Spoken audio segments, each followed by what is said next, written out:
Hi guys, and welcome back to the Lazy Girl's Kitchen. If you are new, I'm Maggie, and welcome. Today we are going to be making apple breakfast cakes.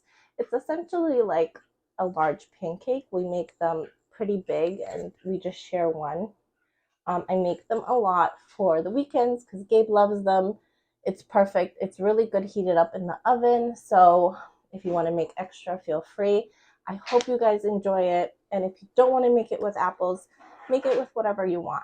And let me know. All right. Thanks, guys. Bye.